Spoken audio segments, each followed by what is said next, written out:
Okay, just watched the second episode of The Bachelor. I noticed I can't ever wear my hats correctly. Just watched the second episode of the latest season of The Bachelor, and a lot of it happened. A lot went on.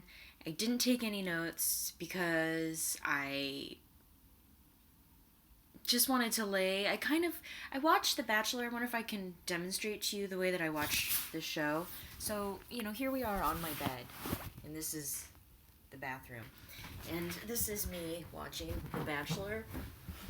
Basically, I watch it just like I'm a plank, because right now I don't have the emotional or the mental acuity or strength to do much more than just lay there like this while I watch it. So I didn't take any notes at all. And it was a good episode, probably not to be taking notes on, because essentially it was all about breaking up, which The Bachelor is actually all about. But in this case, they went to a breakup museum. They dressed up like brides and bridesmaids, which made me think about how they're all going to inevitably get divorced if they ever do get married. And then Nick sent Liz home, and Liz was really cute. So that was kind of a bummer. So they started off by going on a group date, and they dressed up as brides and bridesmaids, as I already said. And there was themes, of course, because we can't have a wedding without a theme.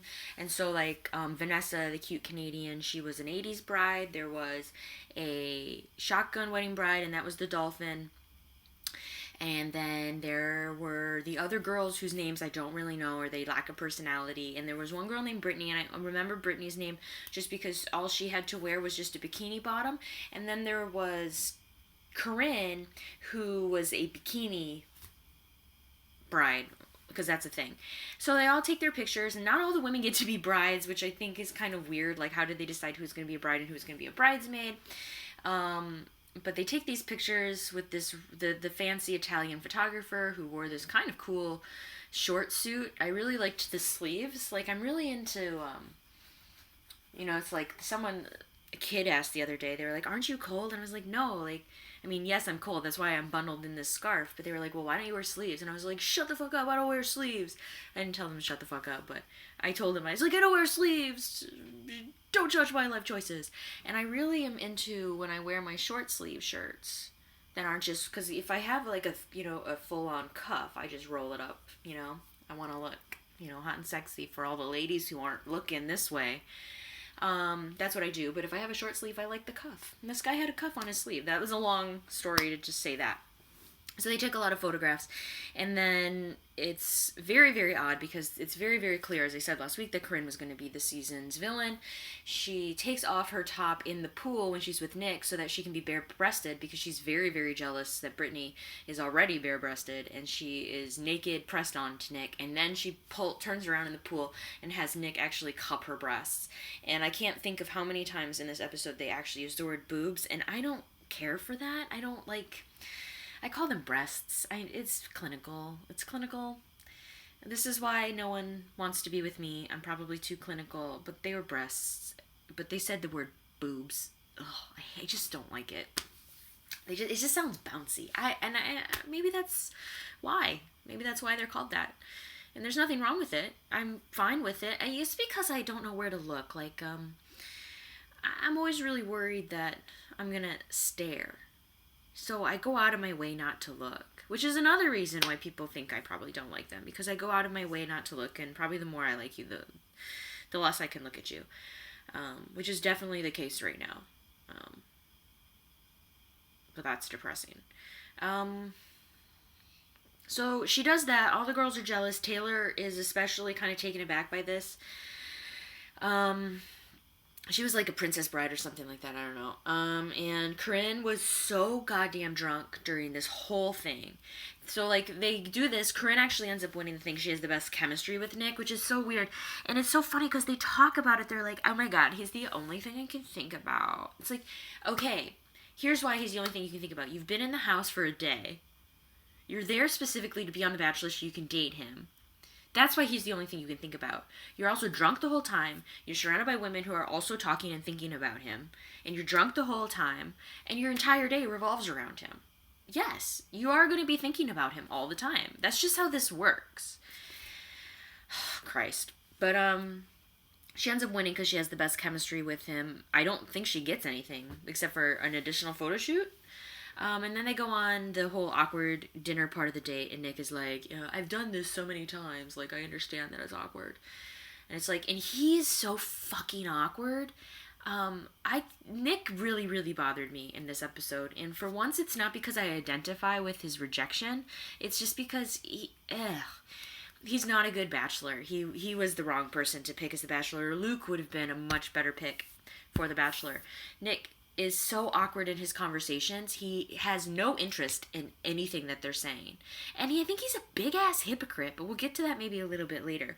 Okay, so during this dinner with the first group date girls, Corinne interrupts twice. First she interrupts Alexis, the dolphin, and then she interrupts Taylor. And then she's so drunk. She's slurred. Her eyes are glassy. You can tell she's just balado. And all of them, again, have been drinking all day, so they're all drunk, but she's, like, drunk. And so she's, like, she's so fucking insane because she goes up and after Taylor... Okay, so after she interrupts Taylor, which is the second time she's interrupted somebody, and the third time she's talked with Nick all night, Taylor kind of goes back and then is like, wait, what? Why am I letting her do that? And she goes and she interrupts Corinne and sends her packing. Corinne does this really weird thing where she's like, or she tells them, like, if you're gonna be here, you have to be okay with being interrupted. But as soon as Taylor interrupts her, she's like, that was so rude. Like, she just re-interrupted me. Like, that is not class. That is not how you do that. Like, I'll interrupt anybody, but she just interrupted because it was me. I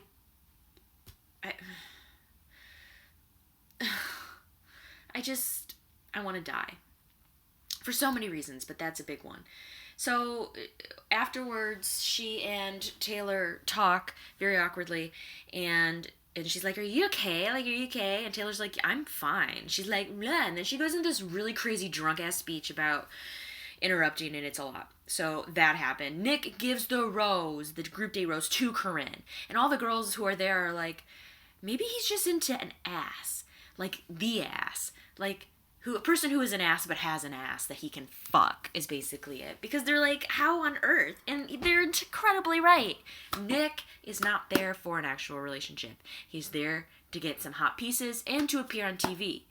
Next, he goes on a single date with Danielle, I want to say her name is. She's really cute. She has dimples, and I love dimples. So, I mean, she can do no wrong in my book because of that. She's kind of boring, though. She's from Wisconsin. She's a neonatal nurse. That's cute. She saves a lot of babies' lives. It's nothing to write home about. Again, Nick has no interest in talking to her. He clearly does not give a shit. She had a boyfriend or a fiance who overdosed on drugs and died. And that's probably the most convincing he's ever been at listening, but he clearly didn't give a shit. Like, at all. Then they go on another group date, and this time they go to the Museum of Breakups, which I would love. I would love to go there and to relive the horror of the last 2 years. And while they're there, Liz is there, and Liz is like, oh my god, we fucked. And she had told Kristen, oh my god, I'm learning their names. There's like 21 of them, and I'm learning their names. She tells Kristen about it because she has to tell somebody, and she has to tell somebody. I get it. You know how many times I just need to say it. I just need to say it and need someone to hear it. It's why I go to therapy, and it's why I made a probably really bad decision tonight because therapy was canceled, and I just had to say something. I just needed to say it. To somebody, to the person to whom it was directed instead of my therapist. And it's not like I said anything bad, but it's like, we sometimes we make poor decisions when we need to say something. I don't know, it was probably a poor decision. I make really poor decisions. So she tells Kristen, and then Nick is being really weird the entire time, and then when they have to do this thing where they break up with him in public, and so they all do, and Josephine smacks him, which is what I called last week. I knew it was going to be some kind of skit. That happened, and then Liz breaks up with him by basically telling him and everybody else the story of how they had been together in the first place. The girls don't really get it, except for Kristen, who is the only person who knows. So anyway, they go to dinner, and Nick is very uncomfortable, and clearly, ugh. And the thing is, here's what I don't like about Nick, again. He's not upset that... okay, here's what he is upset about. I'm not saying what he is not upset about. Nick is upset that she told anybody. He didn't want anybody to know that. He wanted it to be completely on his terms. At any point in the last however long they've been there, this is only like day 3 kind of on the show, day 4, but like I don't know what the timeline looks like. He could have said something to everybody. She told one person because she had to say it. He is mad that she outed him before he could spin the story himself, even though she only did it to one person. That's what he's angry about. He's angry that he's busted, and he's like, now they're going to think I'm a liar. Well, gee, maybe it's because you didn't tell them this thing. That maybe could affect the way that they look at you, and look at her, and look at you and her, and you and them. It's not that big of a deal. What's in the past is in the past.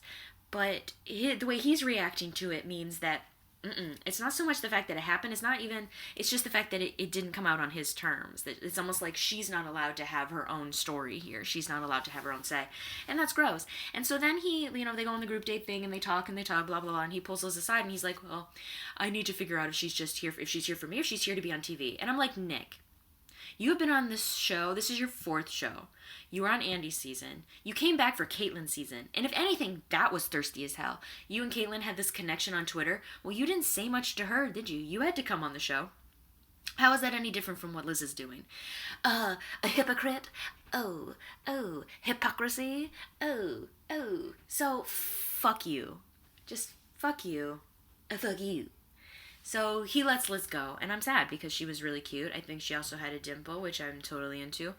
And, everyone else just gets a little bit less, I don't know, cute, because she's gone. But Nick is an asshole. I don't really like him, is obvious, I think. And it's clear to me that he's not there to find love. He's there for exposure, because you don't give the group rose, you don't give it to Corinne. You don't give it to Corinne if you're there to actually, do the process justice. You don't at all give it to Corinne. And then you don't get angry at Liz. Or angry is maybe not the right word, but you don't kick Liz off for that reason. Especially considering your own past. You realize we've watched the show, right? We're aware that this... Oh, but you know what they did a bunch? They kept referring to the fact that Liz and he had sex. Ugh. You know who I don't want to see have sex? Nick. Ew. Or any man. Gross. But, yeah, that's about all I got. So this was good. I managed to get this out on a Tuesday because therapy was canceled. I am in a deep and dark depression right now. It's not good that therapy was canceled. But I see The Bachelor as just a confirmation of how trash the world is and how there's no such thing as love or happiness. And,